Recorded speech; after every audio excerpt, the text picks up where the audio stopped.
வணக்கம். இன்றைய முக்கிய செய்திகள்.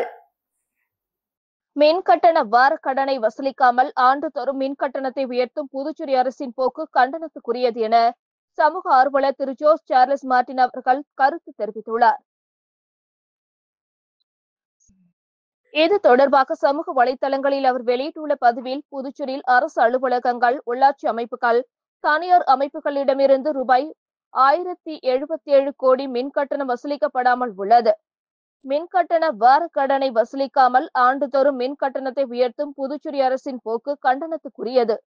நிலுவைத் தொகையை வசூலித்து மக்கள் நலத்திட்டங்களை செயல்படுத்த கோரிக்கை வைக்கிறேன் என்று குறிப்பிட்டுள்ளார். மாணவர்களுக்கு உரிய மனநல ஆலோசனை வழங்க புதுச்சேரி ஜிப்மரில் மனநலனுக்காக சிறப்பு பிரிவு தொடங்கப்பட்டுள்ளது, வரவேற்கத்தக்கது என சமூக ஆர்வலர் திரு ஜோஸ் சார்லஸ் மார்டின் அவர்கள் தெரிவித்துள்ளார். இது தொடர்பாக சமூக வலைதளங்களில் அவர் வெளியிட்டுள்ள பதிவில், மாணவர்களுக்கு உரிய மனநல ஆலோசனை வழங்க புதுச்சேரி ஜிப்மரில் மனநலனுக்காக சிறப்பு பிரிவு தொடங்கப்பட்டுள்ளது, வரவேற்கத்தக்கது.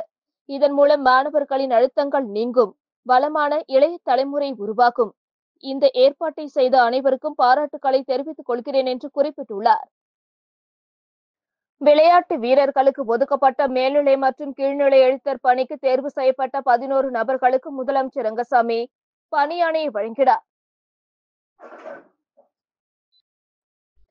புதுச்சேரி பணியாளர் மற்றும் நிர்வாக சீர்திருத்த துறையின் கீழ் நேரடி நியமனம் மூலம் விளையாட்டு வீரர்களுக்காக ஒதுக்கப்பட்ட மேல்நிலை எழுத்தர் பதவிகளில் 6 நபர்களுக்கும் மற்றும் கீழ்நிலை எழுத்தர் பதவிகளில் 5 நபர்களுக்கும் இன்று சட்டப்பேரவையில் முதலமைச்சர் ரங்கசாமி பணியாணைகளை வழங்கினார்.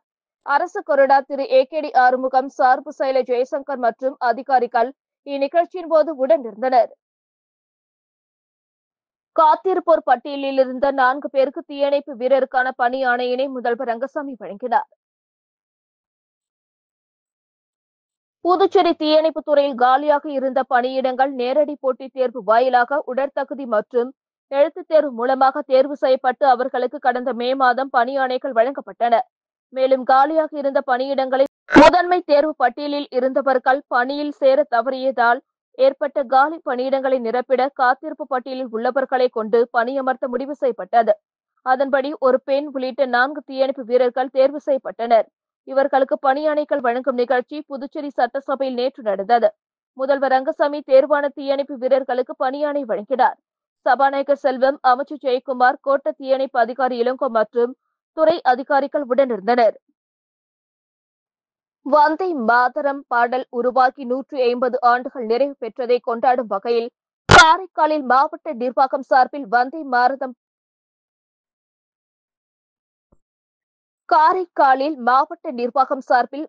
மாதரம் பாடலை ஒருமித்த குரலில் பாடும் நிகழ்ச்சி நடைபெற்றது. மத்திய அரசின் கலாச்சார அமைச்சகம் சார்பில் வந்தே மாதரம் பாடல் உருவாக்கி 150 ஆண்டுகள் நிறைவு பெறும் சிறப்பு விழாவை முன்னிட்டு இன்று நாடு முழுவதும் ஒருங்கிணைந்து வந்தே மாதரம் பாடலை பாடி நிகழ்ச்சி நடத்துமாறு அறிவித்துள்ளது. இதனைத் தொடர்ந்து புதுச்சேரி மாநிலம் காரைக்கால் மாவட்ட நிர்வாகம் சார்பில் காரைக்கால் மாவட்ட ஆட்சியர் அலுவலக வளாகத்தில் வந்தே மாதரம் பாடலை ஒருமித்த குரலில் பாடும் நிகழ்ச்சி நடைபெற்றது. இந்த நிகழ்ச்சியில் காரைக்கால் மாவட்ட ஆட்சியர் ரவி பிரகாஷ் தலைமையில் வந்தே மாதரம், தேசபக்தி பாடல்கள் மற்றும் தேசிய கீதம் ஆகியவை பாடலை ஒருமித்த குரலில் அனைவரும் பாடி தங்களது தேசபக்தியை வெளிப்படுத்தினர். இதில் துணை ஆட்சியர்கள் மற்றும் பல்வேறு துறைகளை சேர்ந்த அதிகாரிகள் கலந்து கொண்டு சிறப்பித்தனர். வந்தே மாதரம் பாடல் இயற்றப்பட்டு 150 ஆண்டுகள் ஆனதை வில்லியனூர் காவல் நிலையம் அதிகாரிகள் முன்னிலையில் பள்ளி மாணவர்கள் பாடலை பாடி தேசப்பற்றை நினைவு கூர்ந்தனர். இந்திய தேசத்தின் தேசிய பாடலான வந்தே மாதரம் பாடல் இயற்றப்பட்டு 150 ஆண்டுகளை கடந்ததை கொண்டாடும் வகையில் SP சுப்பிரமணியன் தலைமையில் வில்லியனூர் காவல் நிலையத்தின் எதிரே ஏற்பாடு செய்யப்பட்டிருந்த நிகழ்ச்சியில் வில்லியனூர் அரசு ஆரம்ப பள்ளி மாணவர்கள் கலந்து கொண்டு வந்தே மாதரம் பாடலை பாடி தேசப்பற்று, ஒற்றுமை, பெருமை ஆகியவற்றை நினைவு கூர்ந்து பள்ளி மாணவர்களுடன் காவல்துறை அதிகாரிகளும் வந்தே மாதரம் பாடலை பாடி மகிழ்ந்தனர். இந்த நிகழ்ச்சியில் வட்ட ஆய்வாளர் கலைசெல்வன், வில்லியனூர் மகளிர் காவல் நிலைய ஆய்வாளர் சாந்தி, உதவி ஆய்வாளர் திருமுருகன் மற்றும் மகளிர் காவல் நிலைய உதவி ஆய்வாளர் நளினி உட்பட வில்லியனூர் காவல் நிலைய காவலர்கள், மகளிர் காவல் நிலைய காவலர்கள், குற்றப்பிரிவு காவலர்கள் என பலர் கலந்து கொண்டு சிறப்பித்தனர். அரசியல் கட்சியினருடன் கணக்கெடுப்பு படிவம் வழங்கிய ஓட்டுச்சாவடி அலுவலர்கள் இருவர் அதிரடியாக மாற்றப்பட்டுள்ளனர். இது குறித்து லாஸ்பேட்டை தொகுதி வாக்காளர் பதிவு அதிகாரி விடுத்துள்ள செய்திக்குறிப்பில், தேர்தல் ஆணைய உத்தரவின்படி புதுச்சேரியில் வாக்காளர் பட்டியல் சிறப்பு தீவிர திருத்த பணிக்காக கடந்த 4ஆம் தேதி முதல் ஓட்டுச்சாவடி அலுவலர்கள் வீடு வீடாக சென்று வாக்காளர் கணக்கெடுப்பு படிவங்கள் வழங்கி வருகின்றனர். இந்நிலையில் லாஸ்பேட்டையில் 2 ஓட்டுச்சாவடி அலுவலர்களுடன் சில அரசியல் கட்சியை சார்ந்தவர்கள் உடன் இருந்ததாக எழுந்த புகார் குறித்து விசாரிக்கப்பட்டு வருகிறது. மேலும் அவ்விரு பகுதிகளிலும் வாக்காளர் கணக்கெடுப்பு படிவங்களை வழங்கும் பணியில் ஈடுபட்டிருந்த ஓட்டுச்சாவடி அலுவலர்கள் இருவரையும் மாற்றிவிட்டு வேறு அலுவலர்கள் நியமிக்கப்பட்டுள்ளனர். ஓட்டுச்சாவடி அலுவலர்கள் கணக்கெடுப்பு படிவங்களை வழங்க செல்லும் பகுதியை அரசியல் கட்சிகளை சேர்ந்த ஓட்டுச்சாவடி முகவர்களுக்கு முன்னதாக தெரிவிக்க அறிவுறுத்தப்பட்டுள்ளது. ஆசிரியர் தகுதி தேர்வை அனைத்து ஆசிரியர்களும் எழுத வேண்டும் என்ற உச்சநீதிமன்ற தீர்ப்பை மேல்முறையீடு செய்ய புதுச்சேரி அரசு கவனம் செலுத்த வலியுறுத்தி ஆசிரியர்கள் கவனஈர்ப்பு ஆர்ப்பாட்டத்தில் ஈடுபட்டனர்.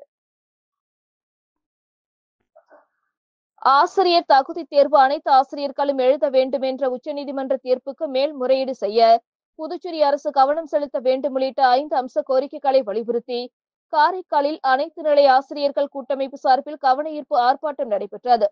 அனைத்து நிலை ஆசிரியர்கள் கூட்டமைப்பு தலைவர் ஜெரோம் ஆரோக்கியராஜ் தலைமையில் காரைக்கால் புதிய பேருந்து நிலையம் அருகே நடைபெற்ற ஆர்ப்பாட்டத்தில், ஒப்பந்த ஆசிரியர்களை உடனே பணி நிரந்தரம் செய்ய வேண்டும், மாணவர்களுக்கு ஒவ்வொரு வருடமும் வழங்கி வரும் பாட புத்தகங்கள், பள்ளி சீருடைகள் மற்றும் தையல் கூலி முதலியவற்றை காலத்தோடு வழங்கிட வேண்டும், சிபிஎஸ்இ விதிமுறைகளின்படி ஆண்டு இறுதி தேர்வு முடிந்தவுடன் ஆசிரியர்களுக்கு உரிய விடுப்பினை வழங்கிட வேண்டும் உட்பட பல்வேறு கோரிக்கைகளை வலியுறுத்தி முழக்கங்களை எழுப்பி கவனஈர்ப்பு ஆர்ப்பாட்டத்தில் ஈடுபட்டனர். இதில் அனைத்து நிலை ஆசிரியர்கள் கூட்டமைப்பை சேர்ந்த 100க்கும் மேற்பட்ட ஆசிரியர்கள் கலந்து கொண்டனர். ஓட்டு திருட்டு புதுச்சேரியில் இருந்திருந்தால் வைத்திலிங்கம் எம்பி ஓட்டு திருட்டில்தான் வெற்றி பெற்றார் என்ற சந்தேகம் உள்ளது என பாஜக மாநில தலைவர் ராமலிங்கம் கருத்தை தெரிவித்துள்ளார். பாஜக தலைமை அலுவலகத்தில் செய்தியாளர்களை சந்தித்த கட்சியின் மாநில தலைவர் ராமலிங்கம், தேசிய பாடலான வந்தே மாதரம் இயற்றப்பட்டு 150 ஆண்டினை கொண்டாடும் வகையிலும் வருங்கால சந்ததியினரிடம் கொண்டு செல்லும் வகையில் மாலை 5 மணிக்கு புதுச்சேரி கடற்கரை சாலை காந்தி திடலில் வந்தே மாதரம் 150 என்ற வாசகத்துடன் முழு பாடலும் பாடப்பட உள்ளது. தொடர்ந்து சுதேசி உறுதிமொழி எடுக்கும் நிகழ்வு நடைபெற உள்ளது. இன்று முதல் வரும் 26ஆம் தேதி வரை மாநிலம் முழுவதும் உள்ள பள்ளிகள் உள்ளிட்ட பல்வேறு பகுதிகளில் இந்நிகழ்ச்சி நடைபெற உள்ளது. மேலும் பேச்சு, கட்டுரை போட்டிகளை நடத்தப்படுகிறது. 8ஆம் தேதி சர்தார் வல்லபாய் பட்டேலின் பிறந்தநாளையொட்டி ஒற்றுமை ஓட்டம் காந்தி திடலில் நடைபெற உள்ளது. இதில் 1000க்கும் மேற்பட்ட மாணவர்கள், இளைஞர்கள் பங்கேற்கின்றனர். BLA 2 முகவர்களை நியமித்து SIR பணியில் அதிகாரிகள் ஈடுபட்டுள்ளனர். ஆனால் காங்கிரஸ், திமுகவினர் அதிகாரிகளை மிரட்டும் வேலையில் ஈடுபட்டு வருகின்றனர். பொதுமக்கள் அரசின் செயல்பாட்டுக்கு ஒத்துழைப்பு தர வேண்டும். ஓட்டு திருட்டு புதுச்சேரியில் இருந்திருந்தால் வைத்திலிங்கம் எம்பி ஓட்டு திருட்டில்தான் வெற்றி பெற்றார் என்ற சந்தேகம் உள்ளது என்றார். புதுச்சேரி கோவிந்த சாலை கல்வி பங்களாவில் அமைந்துள்ள அருள்மிகு ஸ்ரீ துலுக்கானத்தம்மன் உடனுரை ஸ்ரீ கம்பீஸ்வரர் ஆலயத்தில் ஐப்பசி மாத பௌர்ணமியை முன்னிட்டு அன்னாபிஷேகம் நடைபெற்றது. ஒவ்வொரு வருடமும் ஐப்பசி மாதம் வரும் பௌர்ணமி அன்று அனைத்து சிவன் கோவில்களிலும் அன்னாபிஷேகம் நடைபெறுவது வழக்கம். ஐப்பசி மாதம் வரும் பௌர்ணமி நாளில் அரிசி அன்னமாக மாற்றி சிவலிங்கத்திற்கு மேல் வைத்து அன்னாபிஷேகம் செய்தால் ஆண்டு முழுவதும் உணவு பஞ்சம் இல்லாமல் சகல நன்மைகளும் கிடைக்கும் என்பது ஐதீகம். அந்த வகையில் இந்த வருட ஐப்பசி மாத பௌர்ணமி தினத்தில் புதுச்சேரி கோவிந்த சாலை ஜெயராம் ஹோட்டல் எதிரே கல்வி பங்களாவில் அமைந்துள்ள அருள்மிகு ஸ்ரீ துலுக்கானத்தம்மன் உடனுரை ஸ்ரீ கம்பீஸ்வரர் ஆலயத்தில் ஐப்பசி மாத பௌர்ணமியை முன்னிட்டு அன்னாபிஷேகம் நடைபெற்றது. தொடர்ந்து சிவபெருமானுக்கு காய்கனி, அன்னம் உள்ளிட்ட பல விதங்களில் அலங்காரம் செய்யப்பட்டு மகா தீபார்த்தனை காண்பிக்கப்பட்டது. தொடர்ந்து இந்த பூஜையில் கலந்து கொண்ட அனைவருக்கும் பிரசாதம் வழங்கப்பட்டது. இந்த அன்னாபிஷேகத்திற்கான ஏற்பாடுகளை ஆலய நிர்வாகிகள் சிறப்பாக செய்திருந்தனர். புதுச்சேரியை சேர்ந்த 4 பெண்கள் மோசடி கும்பலிடம் ரூபாய் 3.30 லட்சத்தை ஏமாந்துள்ளனர். திருபுவனை சேர்ந்த பெண் ஒருவரை தொடர்பு கொண்ட மர்ம நபர் டெலகிராம் செயலி மூலம் ஆன்லைனில் முதலீடு செய்து அதிக வருமானம் பெறலாம் என கூறியுள்ளார். அதை நம்பி பல்வேறு தவணைகளாக 2,44,383 ரூபாயை முதலீடு செய்துள்ளார். அதன் மூலம் வந்த லாபத்தை திரும்ப எடுக்க முயன்றபோது அவரது கணக்கை முடக்கி கூடுதல் பணம் கேட்டுள்ளார்.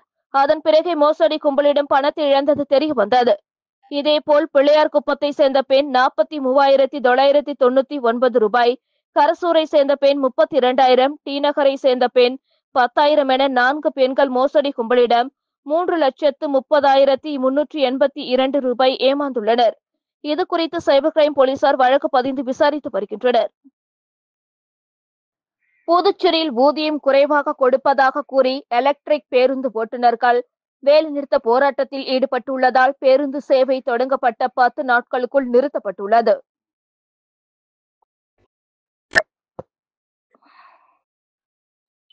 ஸ்மார்ட் சிட்டி திட்டத்தின் கீழ் 25 பேருந்துகள் வாங்கப்பட்டுள்ளன.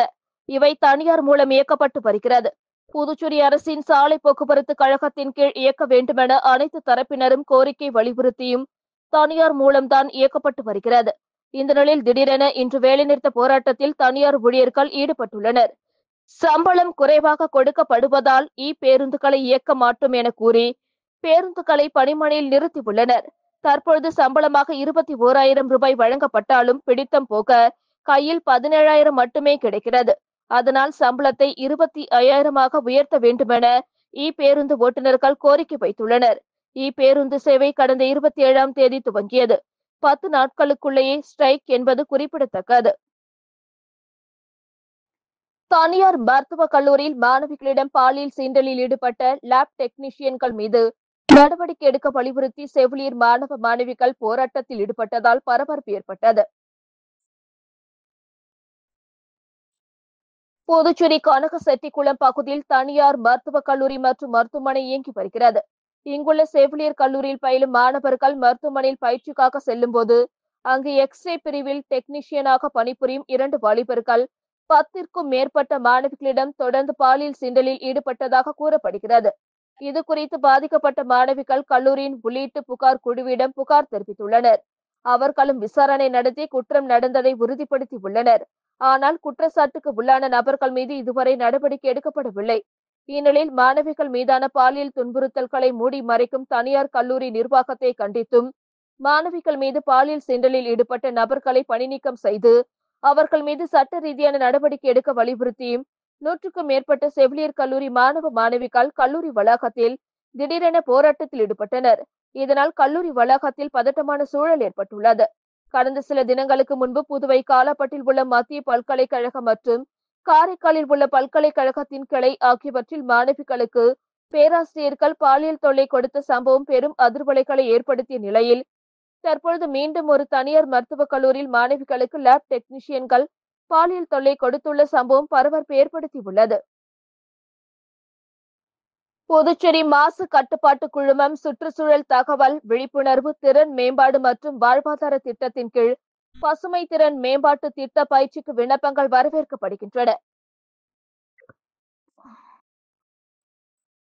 இது தொடர்பாக மாசு கட்டுப்பாட்டு குழுமத்தின் உறுப்பினர் செயலர் ரமேஷ் வெளியிட்டுள்ள செய்திக்குறிப்பில் மத்திய அரசின் சுற்றுச்சூழல் வனம் மற்றும் பருவநிலை மாற்றம் அமைச்சகத்தின் ஆதரவுடன் மாசு கட்டுப்பாடு குழுமத்தின் கீழ் செயல்படும் சுற்றுச்சூழல் தகவல் விழிப்புணர்வு மற்றும் திறன் மேம்பாட்டு மையம் மூலம் பசுமை திறன் மேம்பாட்டு திட்டம் செயல்படுத்தப்படுகிறது.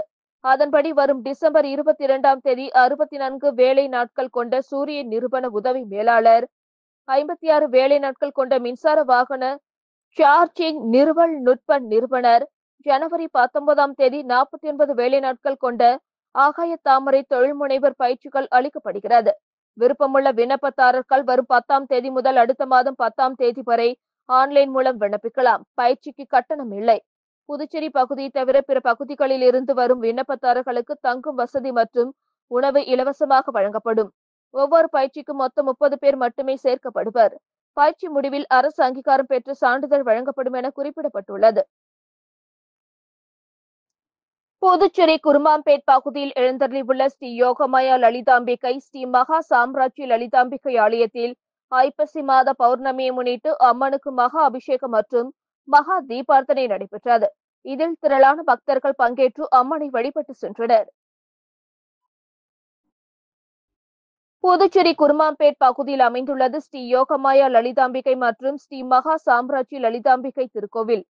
இந்த திருக்கோவிலில் ஐப்பசி மாத பௌர்ணமியை முன்னிட்டு ஸ்ரீ லலிதா மகாயாகம் நடைபெற்றது.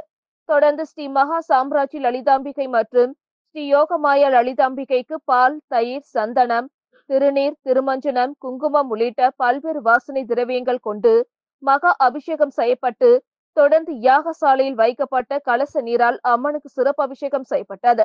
தொடர்ந்து அலங்கரிக்கப்பட்ட உற்சவருக்கு சோடச தீபார்த்தனைகள் காட்டப்பட்டது. மேலும் உட்புறப்பாடு நடைபெற்று பஞ்சமுக தீபார்த்தனை காட்டப்பட்டது. தொடர்ந்து நீலப்பட்டில் அலங்கரிக்கப்பட்ட ஸ்ரீ மகா சாம்ராஜ்ய லலிதா மற்றும் ஸ்ரீ யோகமாயா லலிதாம்பிகைக்கு சகஸ்ரநாமம் பாடப்பட்டு மகா தீபார்த்தனை காட்டப்பட்டது. இதில் பக்தர்கள் பலரும் கலந்து கொண்டு லலிதாம்பிகை அம்மனை வழிபட்டு சென்றனர். இத்துடன் செய்திகள் நிறைவடைந்தன. வணக்கம்.